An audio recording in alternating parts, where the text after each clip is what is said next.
दोस्तों, आज हम पढ़ने जा रहे हैं भूगोल का चैप्टर नंबर 7।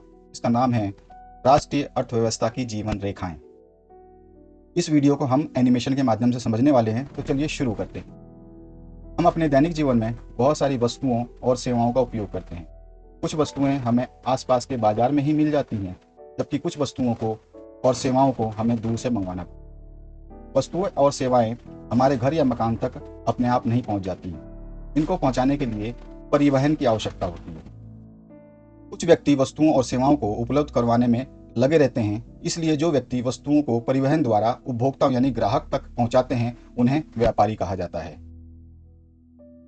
अतः किसी देश के विकास की गति वस्तुओं तथा सेवाओं के उत्पादन के साथ उनके एक स्थान से दूसरे स्थान तक भेजने यानी मूवमेंट की सुविधा पर निर्भर होती है।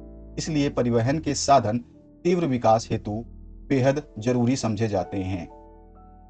पहले के समय में वस्तुएं और सेवाएं पहुंचाना मुश्किल था, परंतु आज परिवहन का यह विकास संचार के माध्यमों यानी साधनों के विकास से संभव हो चुका है।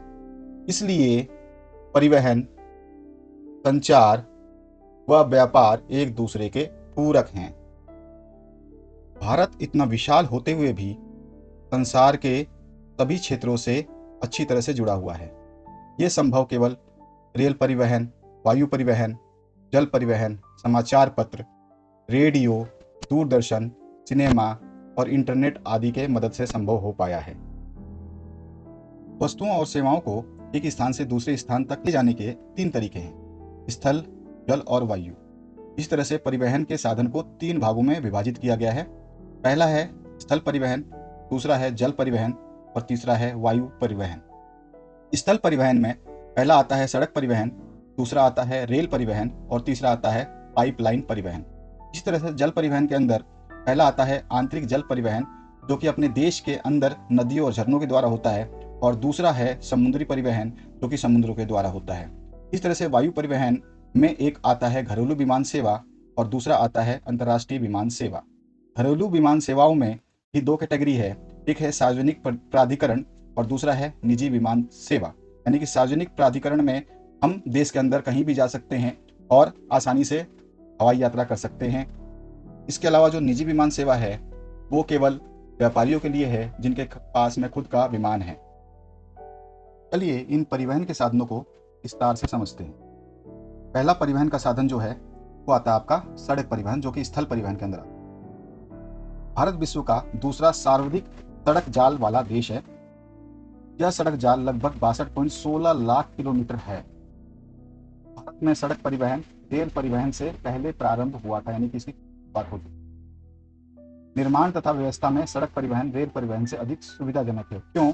क्योंकि इनको बनाना आसान है और साथ ही साथ इनकी मरम्मत करना भी आसान है। रेल परिवहन से अधिक महत्व सड़क परिवहन का है, इसके निम्न कारण है। पहला, रेलवे लाइन के बजाय सड़कों की निर्माण लागत बहुत ही कम है, यानी कि सड़कों को निर्माण में पैसे बहुत कम लगते हैं। उबड़ खाबड़ व ऊंचे भूभागों पर सड़कें आसानी से बनाई जा सकती। पहाड़ी क्षेत्रों में भी सड़कें आराम से निर्मित की जा सकती हैं, यानी कि बनाई जा सकती हैं। कम व्यक्तियों, कम दूरी व कम वस्तुओं के परिवहन में सड़क बहुत लाभदायक है, यानी कि सुविधाजनक है। सड़क परिवहन से घर घर सेवाएं तथा सामान पहुंचाया जा सकता है। वह सामान चढ़ाने व उतारने की लागत भी कम होती है, यानी कि इसमें भी पैसा कम लगता है। सड़क परिवहन दूसरे परिवहन साधनों के लिए एक कड़ी के रूप में भी कार्य करता है, क्योंकि सड़कें रेलवे स्टेशन, हवाई अड्डे व समुद्री पतन को जोड़ती हैं, यानी कि समुद्री जो बंदरगाह हैं उनको जोड़ती हैं। भारत में सड़कों की क्षमता के आधार पर इन्हें 6 भागों में बांटा गया है। इसमें पहला है स्वर्णिम चतुर्भुज महाराजमार्ग, दूसरा है राष्ट्रीय राजमार्ग, तीसरा है राज्य राजमार्ग, चौथा है जिला मार्ग, पांचवा है अन्य सड़कें और छठा है सीमांत सड़कें। चलिए इनको विस्तार से समझते हैं। तो पहला है स्वर्णिम चतुर्भुज महाराजमार्ग। भारत सरकार ने दिल्ली, कोलकाता, चेन्नई, मुंबई व दिल्ली को जोड़ने वाली 6 लेन वाली महाराजमार्गों की सड़क परियोजना प्रारंभ की। यानी कि दिल्ली से कोलकाता, कोलकाता से चेन्नई, चेन्नई से मुंबई और मुंबई से दिल्ली को जोड़ा गया है। अगर हम देखें तो यहाँ पर आपको एक चतुर्भुज देखने को मिल रहा है, इसीलिए इसको स्वर्णिम चतुर्भुज महाराजमार्ग कहा जाता है। इस परियोजना में 2 गलियारे हैं। पहला उत्तर दक्षिण गलियारा जो श्रीनगर को कन्याकुमारी से जोड़ता है, और दूसरा पूर्व पश्चिम गलियारा जो सिलचर यानी कि असम तथा पोरबंदर गुजरात को जोड़ता है। राजमार्ग का प्रमुख उद्देश्य भारत के मेगा सिटी के मध्य की दूरी व परिवहन समय को न्यूनतम करना है, यानी कि कम करना है। यह राजमार्ग परियोजना भारत के राष्ट्रीय राजमार्ग प्राधिकरण NHAI के द्वारा बनाया गया है। साथ ही साथ इसका देखरेख भी NHAI ही करती है। दूसरा है राष्ट्रीय राजमार्ग। राष्ट्रीय राजमार्ग देश के सुदूर भागों को जोड़ता है, यानी कि बहुत दूर दूर भागों को जोड़ता है। ये प्राथमिक सड़कें भी कहलाती हैं, इसका दूसरा नाम प्राथमिक सड़कें भी हैं।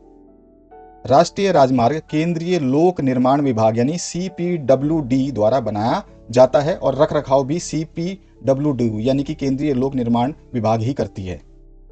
तीसरा है राज्य राजमार्ग। राज्यों की राजधानियों को राज्यों के जिलों से जोड़ने वाली सड़कें राज्य राजमार्ग कहलाती हैं। राज्य राजमार्ग राज्य लोक निर्माण विभाग यानी PWD द्वारा बनाया जाता है, जिसको पब्लिक वर्क्स डिपार्टमेंट कहते हैं, और PWD ही इसका रखरखाव करता है। चौथा है हमारा जिला मार्ग। ये सड़कें जिले के विभिन्न प्रशासनिक केंद्रों को जिला के मुख्यालय से जोड़ती हैं। जिला मार्ग को जिला परिषद द्वारा बनाया जाता है। किसी भी स्टेट का जिला परिषद है वही जिला मार्ग को बनाता है। पांचवा है अन्य सड़कें। इस वर्ग के अंतर्गत वे सड़कें आती हैं जो ग्रामीण क्षेत्रों तथा गांवों को शहरों से जोड़ती हैं। प्रधानमंत्री ग्रामीण सड़क परियोजना के तहत इन सड़कों का विकास किया जाता है और यही प्रधानमंत्री ग्रामीण सड़क योजना परिषद ही इन सड़कों की मरम्मत और देखभाल भी करती है। और छठा है सीमांत सड़कें। ये वे सड़कें हैं जो देश के सीमा यानी बॉर्डर क्षेत्रों में बनाई जाती हैं। सीमांत सड़कें सीमा सड़क संगठन यानी BRO के द्वारा निर्माण की जाती हैं और रखरखाव भी BRO ही करता है। यह संगठन 1960 में बनाया गया था, जिसका कार्य उत्तर तथा उत्तर पूर्वी क्षेत्रों में सड़कों का विकास करना था। इन सड़कों के विकास से दुर्गम क्षेत्रों में आवागमन बढ़ा है तथा यहाँ आर्थिक विकास की जो संभावना है वो भी संभव हो पाई है। यानी इन सड़कों के विकास से जो जहाँ पे नहीं जा सकते थे वहाँ पर भी लोग जाने लगे हैं तथा साथ ही साथ वहाँ पे रोजगार के साधन भी उपलब्ध होने लगे हैं। सड़क निर्माण में प्रयुक्त पदार्थ के आधार पर भी सड़कों को 2 भागों में विभाजित किया गया है। पहली है कच्ची सड़कें। सामान्यतः ये सड़क कीचड़ और कंकड़ से निर्मित होती हैं जो ग्रामीण क्षेत्रों में पाई जाती हैं। बरसात के समय में यहाँ पर इन सड़कों पर ट्रेवल करना यानी कि यहाँ से आवागमन करना बहुत ही मुश्किल होता है। दूसरी है पक्की सड़कें। ये सड़कें सीमेंट, कंक्रीट तथा तारकोल द्वारा निर्मित की जाती है और ये शहरों में ज़्यादातर देखने को मिलती हैं। सड़क परिवहन की कुछ समस्याएं हैं, जैसे लगभग आधी सड़कें कच्ची हैं तथा वर्षा ऋतु के दौरान इनका उपयोग सीमित हो जाता है। राष्ट्रीय राजमार्ग भी अपर्याप्त है। शहरों में सड़कें अत्यंत तंग और भीड़ भरी हैं और अधिकांश पुल और पुलिया पुराने और तंग है। ये सारी की सारी सड़क परिवहन की समस्याएं हैं। स्थल परिवहन में है अपना दूसरा रेल परिवहन। भारत में रेल परिवहन वस्तुओं तथा यात्रियों के परिवहन का प्रमुख साधन है। रेल परिवहन अनेक कार्यों में सहायक है, जैसे व्यापार, भ्रमण, तीर्थ यात्राएं व लंबी दूरी तक सामान का परिवहन करने आदि में। भारतीय रेलवे देश की अर्थव्यवस्था, उद्योगों व कृषि के तीव्र विकास के लिए उत्तरदायी है, यानी कि जरूरी है। देश की पहली रेलगाड़ी 1853 में मुंबई और ठाणे के मध्य चलाई गई थी, जो 34 किलोमीटर की दूरी तय करती थी। भारतीय रेल परिवहन को 17 रेल प्रखंडों यानी जोन में बांटा गया है। मुख्यालय जो है वो 17 हैं। भारतीय रेल 67,956 किलोमीटर लंबे मार्ग को अनेक गेज पे तय करती है। इन गेजों की जो संख्या है वो 3 है, जिसमें बड़ी लाइन है वो 1.676 मीटर होती है। मीटर लाइन जो है वो 1 मीटर की होती है और जो छोटी लाइन है वो 0.762 और 0.610 मीटर की होती है। देश में रेल परिवहन को प्रभावित करने वाले कारकों में भू आकृति, आर्थिक कारक व प्रशासकीय कारक प्रमुख है। यानी कि वहाँ की जमीन कैसी है, भू आकृति कैसी है और वहाँ पे रोजगार की सुविधा उपलब्ध है या नहीं, ये सभी चीजें जो है वो रेल परिवहन को प्रभावित करती हैं। भारत के उत्तरी मैदान अपनी विस्तृत समतल भूमि, सघन जनसंख्या घनत्व, कृषि व प्रचुर संसाधनों के कारण रेल परिवहन के विकास व वृद्धि में सहायक रहा है। हालांकि असंख्य नदियों पर पुलों के निर्माण में कुछ बाधाएं आई हैं, लेकिन फिर भी पुलों का निर्माण किया गया है। प्रायद्वीपीय भारत में रेल मार्ग उबड़ खाबड़ पहाड़ी क्षेत्रों, छोटी पहाड़ियों और सुरंगों आदि से गुजरते हैं। हिमालय पर्वतीय क्षेत्र में कम जनसंख्या तथा आर्थिक अवसरों की कमी के कारण रेल लाइनों का निर्माण कम हो पाया है, क्योंकि पर्वतीय जो क्षेत्र होते हैं वहाँ पर कम जनसंख्या होती है, वहाँ पे कंपनियां बहुत ही कम होती है, इसलिए जो है कम रेलवे लाइनों का निर्माण हो पाया है। इसी प्रकार पश्चिमी राजस्थान, गुजरात के दलदली भाग, मध्य प्रदेश के वन क्षेत्र, छत्तीसगढ़, उड़ीसा, झारखंड में रेल निर्माण करना कठिन है। आज राष्ट्रीय अर्थव्यवस्था में रेल परिवहन प्रमुख हो चुका है। रेल परिवहन की समस्याएं, तो रेल परिवहन की कुछ समस्याएं हैं, जैसे बहुत से यात्री बिना टिकट यात्रा करते हैं। रेल संपत्ति की हानि तथा चोरी जैसी समस्याएं भी पूर्णतः समाप्त नहीं हुई हैं। जंजीर खींचकर यात्री कहीं भी अनावश्यक रूप से गाड़ी रोकते हैं, जिससे रेलवे को भारी नुकसान उठाना पड़ता है। अगला है हमारा पाइपलाइन परिवहन। भारत में पाइपलाइन एक नया परिवहन का साधन है। पहले पाइपलाइन का उपयोग शहरों व उद्योगों में पानी पहुंचाने के लिए किया जाता था। आज इसका प्रयोग कच्चा तेल, पेट्रोल उत्पाद तथा प्राकृतिक गैसों को शोधनशालाओं, उर्वरक कारखानों व बड़े ताप विद्युत ग्रहों तक पहुंचाने में किया जाता है। ठोस पदार्थों को पाइपलाइन के माध्यम से भी ले जाया जा सकता है, और यह तभी संभव है जब ठोस पदार्थों को तरल अवस्था यानी स्लरी में परिवर्तित कर दिया जाए। पाइपलाइन बिछाने की प्रारंभिक लागत अधिक है, लेकिन इसको चलाने की यानी कि रनिंग लागत यानी रनिंग कॉस्ट बहुत ही कम है। यानी कि स्टार्टिंग में जब पाइपलाइन बिछाते हैं तब तो पैसा बहुत ज़्यादा लगता है, लेकिन जब एक बार बिछ जाती है तो उसका यूज़ करना बहुत ही कम पैसे में संभव हो पाता है। पाइपलाइन परिवहन में हानि या देरी की संभावना नहीं के बराबर होती है। पाइपलाइन की परिवहन जो होती है तो इसमें जो है कुछ तो लॉस नहीं होता है, और दूसरा इसमें देरी भी नहीं होती है, क्योंकि इसको किसी ट्रैफिक से का सामना नहीं करना पड़ता है, ये पाइप के द्वारा ही जाती है। देश में पाइपलाइन परिवहन के 3 प्रमुख जाल हैं। पहला, असम के ऊपरी तेल क्षेत्रों से गुवाहाटी, बरौनी व इलाहाबाद के रास्ते कानपुर, उत्तर प्रदेश तक। यानी कि जो पहला परिवहन साधन है, जो प्रमुख जाल है, वो कहाँ से शुरू होता है? असम से शुरू होकर के आपके गुवाहाटी के रास्ते, बरौनी होते हुए इलाहाबाद के रास्ते कानपुर तक जाता है। दूसरा, गुजरात में सलाया से बीरमगांव, मथुरा, दिल्ली व सोनीपत के रास्ते पंजाब में जालंधर तक होके जाता है। यानी कि गुजरात में सलाया से शुरू होकर के बीरमगांव, और बीरमगांव से मथुरा, मथुरा से फिर दिल्ली, दिल्ली से सोनीपत, इस सोनीपत के रास्ते ये पंजाब में जालंधर तक पहुंचता है। और तीसरा, गुजरात के हजीरा से गैस पाइपलाइन उत्तर प्रदेश के जगदीशपुर को मध्य प्रदेश के विजयपुर से जोड़ती है। यानी कि गुजरात के हजीरा से गैस पाइपलाइन उत्तर प्रदेश के जगदीशपुर को मध्य प्रदेश के विजयपुर से जोड़ती है। इसे हजीरा, विजयपुर, जगदीशपुर यानी कि HVJ पाइपलाइन भी कहा जाता है। अगला है हमारा जल परिवहन। भारत के लोग प्राचीन काल से ही समुद्री यात्राएं करते रहे हैं। भारतीयों ने दूर तथा पास के क्षेत्रों में भारतीय संस्कृति व व्यापार को समुद्री मार्गों से ही फैलाया है। जल परिवहन का सबसे सस्ता साधन माना जाता है। जल परिवहन ऊर्जा सक्षम तथा पर्यावरण अनुकूल है, यानी कि इसमें एफिशिएंसी बहुत ज़्यादा है और ये पर्यावरण को नुकसान भी नहीं पहुंचाता। जल परिवहन भारी व स्थूल काय यानी कि जो फूली हुई वस्तुएं हैं उनको ढोने में सक्षम है।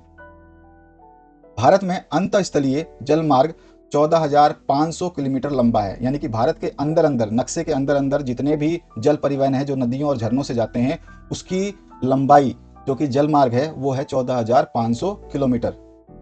इसमें केवल 5,685 किलोमीटर मार्ग ही मशीनीकृत नौकाओं यानी कि मोटर बोट द्वारा तय किया जाता है। जो मोटर बोट है वो केवल 5,685 किलोमीटर का ही मार्ग तय करती हैं 14,500 किलोमीटर लंबी स्थलीय जल मार्ग की। निम्न जल मार्गों को भारत सरकार द्वारा राष्ट्रीय जल मार्ग घोषित किया गया है। इसमें से पहला है राष्ट्रीय जल मार्ग संख्या 1। इसकी लंबाई 1620 किलोमीटर है। यह गंगा नदी जल मार्ग है। यह हल्दिया तथा इलाहाबाद के मध्य है। राष्ट्रीय जल मार्ग संख्या 2। इसकी लंबाई 891 किलोमीटर है। यह ब्रह्मपुत्र नदी जल मार्ग है। यह सदिया तथा धुबरी के मध्य है। राष्ट्रीय जल मार्ग संख्या 3। इसकी लंबाई 205 किलोमीटर है। यह केरल नहर जल मार्ग है। यह कोटापुरम तथा कोलम के मध्य है। राष्ट्रीय जलमार्ग संख्या 4, इसकी लंबाई 1078 किलोमीटर है। यह गोदावरी और कृष्णा नदी जलमार्ग है। यह काकीनाडा और पुदुचेरी के मध्य है। राष्ट्रीय जलमार्ग संख्या 5, इसकी लंबाई 588 किलोमीटर है। इसमें मतई नदी, महानदी और ब्राह्मणी नदी के क्षेत्र शामिल हैं। देश का 95% व्यापार समुद्रों द्वारा ही होता है, यानी कि समुद्री मार्ग से देश का 95% पूरा का पूरा ट्रेड यानी कि व्यापार जो है वो होता है। अब हम बात करते हैं प्रमुख समुद्री पतन यानी बंदरगाहों की। भारत की समुद्री तट रेखा 7516.6 किलोमीटर लंबी है, यानी समुद्र के किनारे किनारे जो रेखा है वो 7516.6 किलोमीटर लंबी है। इसमें 12 प्रमुख तथा 200 मध्यम व छोटे पतन यानी कि छोटे और मध्यम बंदरगाह हैं। देश का 95% विदेशी व्यापार इन्हीं समुद्री प्रमुख पतनों यानी कि बंदरगाहों द्वारा किया जाता है। देश के विभाजन से पहले ज्यादातर विदेशी व्यापार कराची पतन से होता था, परंतु विभाजन के बाद कराची पतन पाकिस्तान में शामिल हो गया, जिसके चलते मुंबई से व्यापार होने लगा। कराची पतन की कमी को पूरा करने तथा मुंबई पतन से व्यापारिक दबाव को कम करने के लिए कांडला पतन विकसित किया गया। कांडला पतन को दीनदयाल पतन के नाम से भी जाना जाता है। कांडला पतन जम्मू कश्मीर, हिमाचल प्रदेश, पंजाब, हरियाणा, राजस्थान व गुजरात के औद्योगिक तथा खाद्यान्नों के आयात निर्यात को संचालित करते हैं, यानी कि इन प्रदेशों में जो भी औद्योगिकरण की वस्तुएं बनती हैं तथा जो भी कृषि उपज होते हैं उनका आयात और निर्यात इसी के द्वारा होता है। अब हम बात करते हैं मुंबई पतन की। मुंबई विशाल, प्राकृतिक और सुरक्षित पतन है। मुंबई पतन पर अधिक परिवहन को ध्यान में रखकर इसके सामने जवाहरलाल नेहरू पतन विकसित किया गया। अगला है मार्मागांव पतन। मार्मागांव पतन जो है गोवा का महत्वपूर्ण पतन है। यह लौह अयस्क के निर्यात के लिए देश का महत्वपूर्ण पतन माना जाता है। यहाँ से देश का कुल 50% लौह अयस्क निर्यात किया जाता है, यानी पूरे देश का 50% लोहा यहीं से ही देशों में भेजा जाता है। अगला है न्यू मैंगलोर पतन। कर्नाटक का न्यू मैंगलोर पतन उदयमुख खानों का लौह अयस्क का निर्यात करता है, यानी कि यहाँ पर जो भी उदयमुख खानों से लोहा निकलता है उसका निर्यात इसी पतन से, न्यू मैंगलोर पतन से किया जाता है। अगला है हमारा कोची पतन। कोची पतन देश के दक्षिण पश्चिम में है। यह एक प्राकृतिक पतन है, यानी कि पहले अपने आप बना हुआ है। और अगला है तूतीकोरिन पतन। तमिलनाडु में दक्षिण पूर्वी छोर पर तूतीकोरिन पतन है। यह भी एक प्राकृतिक पतन है। यह पतन हमारे पड़ोसी देशों जैसे श्रीलंका, मालदीव आदि को वस्तुओं का निर्यात करता है। अगला है हमारा चेन्नई पतन। चेन्नई हमारे देश का प्राचीनतम कृत्रिम पतन है, यानी कि इसको बनाया गया है। व्यापार के मामले में इसका मुंबई के बाद दूसरा स्थान आता है। इसके बाद आता है विशाखापत्तनम पतन। विशाखापत्तनम स्थल से घिरा हुआ गहरा व सुरक्षित पतन है। प्रारंभ में यह पतन लौह अयस्क को निर्यात करने के लिए विकसित किया गया था। अगला आता है पारादीप पतन। ओडिशा का पारादीप पतन मुख्य रूप से लौह अयस्क का निर्यात करता है। अगला है कोलकाता पतन। कोलकाता एक अंतःस्थलीय नदी पतन है, यानी कि ये जो है नदियों के द्वारा संचालित किया जाता है। बंदरगाह है लेकिन नदियों से ज्यादा जुड़ा हुआ है। यह पतन गंगा ब्रह्मपुत्र बेसिन के बड़े भाग को सेवाएं प्रदान करता है। हल्दिया पतन। कोलकाता पतन पर बढ़ते व्यापार को कम करने के लिए हल्दिया पतन को सहायक पतन के रूप में विकसित किया गया था, यानी कि कोलकाता पतन पर बहुत ज्यादा भीड़ होती थी, इस वजह से हल्दिया पतन को विकसित किया गया। अब हम बात करते हैं वायु परिवहन की। आज वायु परिवहन तीव्रतम, आरामदायक व प्रतिष्ठित परिवहन का साधन माना जाता है, मतलब आत्मसम्मान का साधन माना जाता है। सन 1953 में वायु परिवहन का राष्ट्रीयकरण किया गया था। इसके द्वारा अति दुर्लभ स्थानों जैसे ऊंचे पर्वत, मरुस्थलों, घने जंगलों व लंबे समुद्री रास्तों को सुगमता से पार किया जा सकता है। पवन हंस हेलीकॉप्टर लिमिटेड तेल व प्राकृतिक गैस आयोग ONGC को भारत के दुर्लभ भागों में जैसे उत्तरी पूर्वी राज्यों तथा जम्मू कश्मीर, हिमाचल प्रदेश व उत्तराखंड के आंतरिक भागों में हेलीकॉप्टर सेवाएं प्रदान करवाता है। अगला है हमारा संचार सेवाएं। जब से मानव पृथ्वी पर आए हैं उन्होंने विभिन्न संचार माध्यमों का प्रयोग किया है। लेकिन आज के समय में संचार सेवाओं ने सब बदल दिया है। आज हम अपने देश से विश्व के विभिन्न भागों में आराम से बात कर सकते हैं। संचार सेवाओं के भी दो भाग हैं, एक है निजी दूरसंचार और दूसरा है जनसंचार। इन दोनों में डाक संचार, दूरदर्शन, रेडियो, समाचार पत्र, प्रेस तथा सिनेमा आदि शामिल हैं। भारत का डाक संचार विश्व का सबसे बड़ा संचार माध्यम है। यह पार्सल, निजी पत्र तथा तार आदि की सेवाएं उपलब्ध करवाता है। जो भारत का डाक संचार है, इसको भी दो भागों में विभाजित किया गया है। पहली श्रेणी की डाक में कार्ड, लिफाफा और बंद चिट्ठी आदि आते हैं। ये सभी विभिन्न स्थानों पर वायुयान द्वारा पहुंचाए जाते हैं, यानी कि वायु के रास्ते पहुंचाए जाते हैं। और दूसरी श्रेणी की डाक सेवा में रजिस्टर, पैकेट, किताबें, अखबार तथा मैगजीन शामिल हैं। ये धरातलीय डाक यानी कि जल व स्थल परिवहन द्वारा पहुंचाए जाते हैं, यानी कि जल के रास्ते या फिर सड़क के रास्ते इनको पहुंचाया जाता है। बड़े शहरों व नगरों में डाक संचार को तेज करने के लिए हाल ही में 6 डाक मार्ग यानी कि चैनल बनाए गए हैं। इसमें से पहला है राजधानी चैनल, दूसरा है मेट्रो चैनल, तीसरा है ग्रीन चैनल, चौथा है व्यापार चैनल, पांचवा है भारी चैनल और छठा है दस्तावेज चैनल। तो इन तरह के चैनल यानी मार्गों को बनाया गया है ताकि शहरों और नगरों में डाक संचार की सेवाएं तेज हो सकें। भारत का दूरसंचार एशिया के सबसे बड़े दूरसंचार नेटवर्कों में से एक है। नगरों के अलावा भारत के 2/3 यानी 2/3 से अधिक गांव एसटीडी की दूरभाष यानी कि सेवा से जुड़े हुए हैं। इस सेवा का माध्यम ये है ताकि भारत के गांवों को जो है आपस में संचार सुविधाएं करने में कोई परेशानी ना हो। जनसंचार मानव को मनोरंजन के साथ बहुत से राष्ट्रीय कार्यक्रमों व नीतियों के विषय में जागरूक करता है। इसमें रेडियो, दूरदर्शन, समाचार पत्र, पत्रिकाएं, किताबें तथा सिनेमा आदि शामिल हैं। आकाशवाणी यानी कि ऑल इंडिया रेडियो राष्ट्रीय, क्षेत्रीय तथा स्थानीय भाषा में देश के विभिन्न भागों में अनेक व्यक्तियों के लिए विविध कार्यक्रम यानी विभिन्न प्रकार के कार्यक्रम को प्रसारित करता है, प्रस्तुत करता है। दूरदर्शन देश का राष्ट्रीय समाचार व संदेश माध्यम है। यह विभिन्न आयु वर्ग के व्यक्तियों के लिए मनोरंजक, ज्ञानवर्धक व खेल जगत संबंधी कार्यक्रम को प्रसारित करता है, यानी कि उन तक पहुंचाता है। भारत में वर्ष भर अनेक समाचार पत्र तथा पत्रिकाएं प्रकाशित की जाती हैं। ये दैनिक, साप्ताहिक व मासिक कई प्रकार की होती हैं। समाचार पत्र लगभग 100 भाषाओं तथा बोलियों में प्रकाशित होते हैं। हमारे देश में सर्वाधिक समाचार पत्र हिंदी भाषा में प्रकाशित किए जाते हैं। इसके बाद अंग्रेजी और उर्दू आती है। भारत विश्व में सर्वाधिक फिल्में बनाता है, यानी सबसे ज्यादा फिल्में प्रोड्यूसर जो है वो भारत है। भारत कम अवधि वाली फिल्में, वीडियो फीचर फिल्में तथा छोटी वीडियो फिल्में बनाता है। भारतीय व विदेशी सभी फिल्मों को प्रमाणित करने का अधिकार केंद्रीय फिल्म प्रमाणन बोर्ड यानी कि central board of film certification को है। अब हम बात करते हैं अंतर्राष्ट्रीय व्यापार के बारे में। राज्यों व देशों में व्यक्तियों के बीच वस्तुओं का आदान प्रदान व्यापार कहलाता है। बाजार एक ऐसी जगह है जहां वस्तुओं और सेवाओं का आदान प्रदान होता है। दो देशों के मध्य के व्यापार को अंतर्राष्ट्रीय व्यापार कहते हैं, यानी कि दो देशों के बीच में जो ही व्यापार होगा, लेना और देना, उसी को हम अंतर्राष्ट्रीय व्यापार कहते हैं। यह व्यापार समुद्री, हवाई व स्थलीय मार्गों द्वारा किया जाता है। स्थानीय व्यापार शहरों, कस्बों और गांवों में होता है, यानी कि लोकल जगहों में होता है। और राज्य स्तरीय व्यापार 2 या 2 से अधिक राज्यों के मध्य होता है। एक देश के अंतर्राष्ट्रीय व्यापार की प्रगति उस देश के आर्थिक शक्ति को दर्शाता है कि मतलब उसने कितना पैसा कमाया है। इसलिए इसे राष्ट्र का आर्थिक बैरोमीटर भी कहा जाता है। किसको? अंतर्राष्ट्रीय व्यापार को देश का आर्थिक बैरोमीटर भी कहा जाता है।